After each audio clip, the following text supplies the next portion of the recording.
안녕하세요. 오늘은 사주 등에서 흔하게 사용되고 있는 음양오행에 대해서 이야기를 하려 합니다.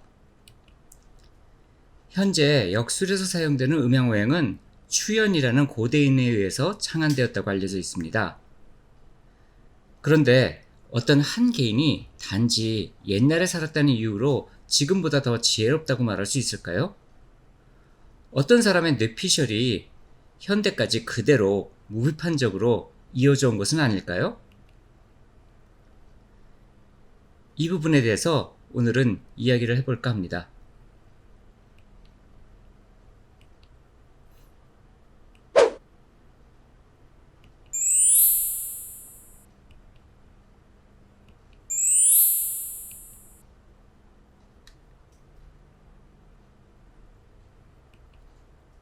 오늘의 추천서적은 전통 김운등갑 진전과 구령삼정주와 신살주술, 그리고 츤데레 점성학이 있습니다. 이 세 권의 서적은 오늘 이 방송을 보시고 다시 한번 보시면 도움이 되시는 부분들이 있으실 겁니다.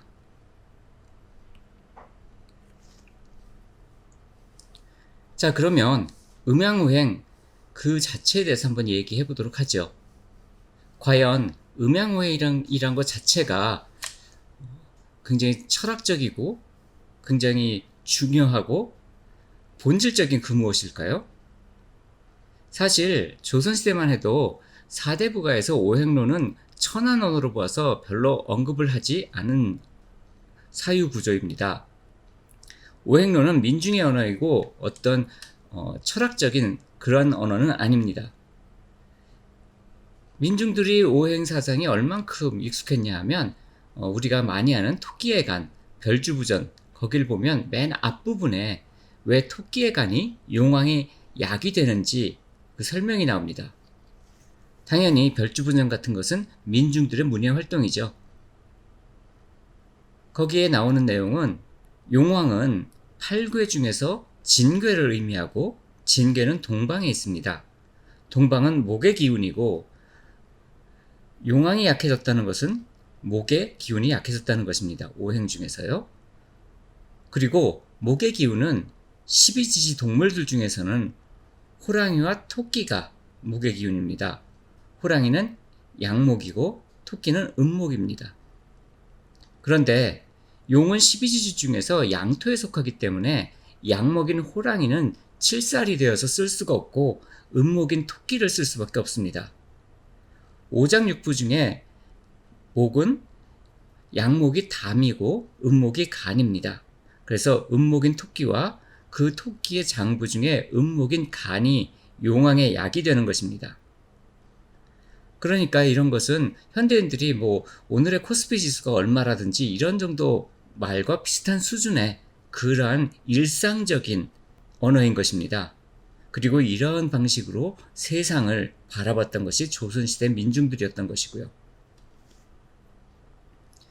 만약에 토끼의 간이 용왕의 약이 된다는 그것을 이해를 하기가 힘들다면 조선시대 사람들하고 만나면 대화 자체가 되지 않습니다. 언어가 똑같다고 쳐도 이미 생각의 구조가 다르다는 것이죠. 그 정도로 현대 한국인들은 이미 동양인이 아닙니다. 머릿속은 서양인이 되었다는 것이죠. 그래서 서양적인 개념으로 음양오행도 이해하고 있습니다. 영어로는 오행을 Five Elements라고 부릅니다. 한국 사람들은 현재 오행을 이러한 서양식 개념으로 이해하고 있는 경우가 많습니다. 엘리먼트란 것은 원소이고 그건 실체가 존재한다는 겁니다. 만약에 목의 기운, 화의 기운, 토의 기운, 금의 기운, 수의 기운 또는 음기, 양기 이런 것이 존재한다고 믿는다면 서양식 사고방식을 가지고 있는 겁니다. 음양오행은 이렇게 실제로 존재하는 것이 아닙니다. 우리가 주관적으로 체험을 하면서 사는 세상을 현상계라고 합니다. 그리고 객관적인 실체를 이제 객체계라고 하고요. 서양식 사고에서는 객관적인 실체를 본질이라고 보고 있습니다. 그래서 현대 음양오행도 객관적인 실체를 본질이라고 착각하고 있는 것이죠. 동양에서는 주관적 체험이 객관적 실체보다 더 중요합니다. 동양 철학과 서양 철학을 어떻게 정의를 하냐면 서양 철학은 어떤 현상에 대한 일관된 설명입니다. 그러니까 일관된 설명이 모든 사람들이 다 납득할 수 있는 객관적인 일관된 설명이 철학의 범주에 드는 것이죠. 하지만 동양의 철학은 일관된 설명이 중요한 것이 아니라 얼마나 많은 체험 속에서 활용되는가가 중요합니다. 그러니까 각자의 체험 속에서 어떻게 사용할 수 있는가의 문제인 것이지 그것이 객관적으로 실제로 존재하느냐 아니냐는 중요하지 않은 것이 동양적인 관점이 됩니다.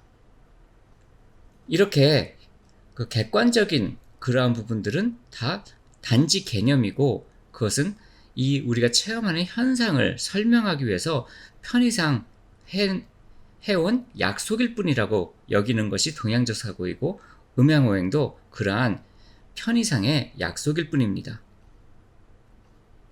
그렇다면 음양이란 무엇일까요? 해와 달 중에 어떤 것이 음이고 어떤 것이 양일까요?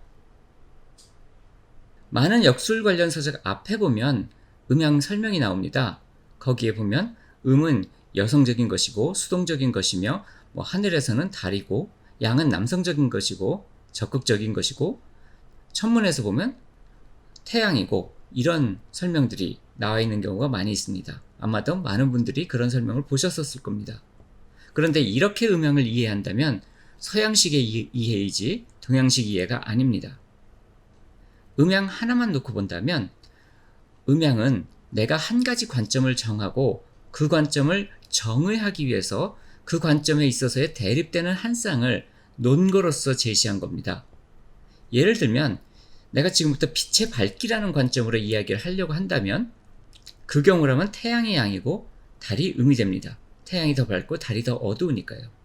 근데 그 느낌의 청량함, 맑고 시원한 그러한 관점으로 이야기를 하려 한다면 태양이 음이고 달이 양이 됩니다.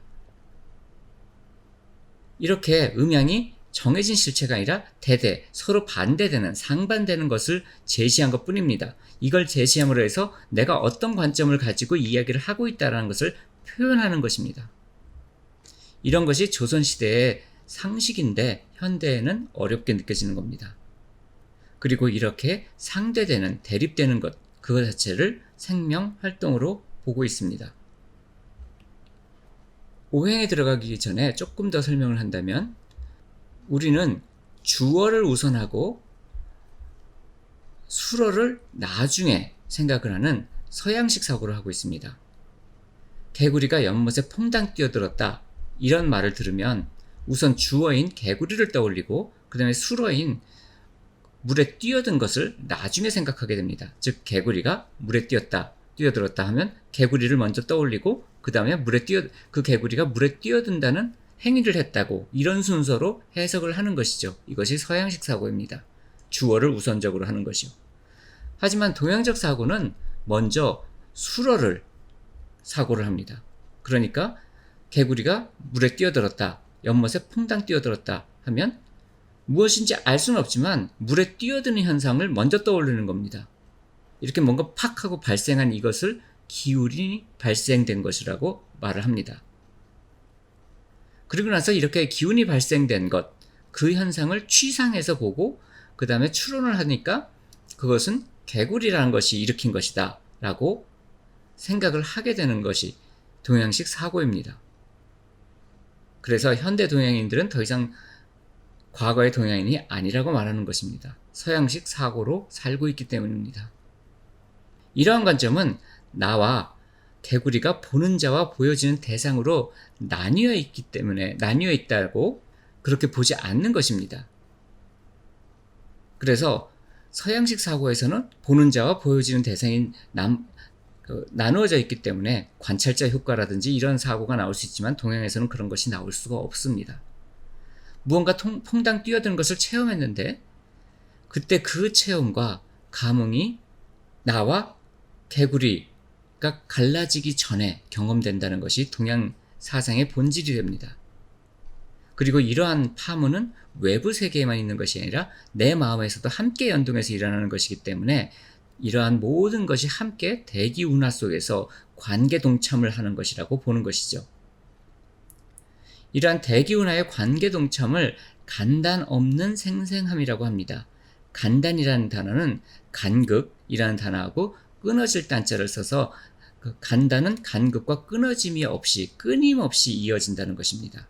생생은 생하고 또 생하고 계속해서 생성이 일어날 뿐이란 것입니다. 생성이 일어나는 것이지 존재가 있는 것이 아닙니다. 그것이 우리들 세상의 본체라고 보고 있는 것이 동양의 관점입니다.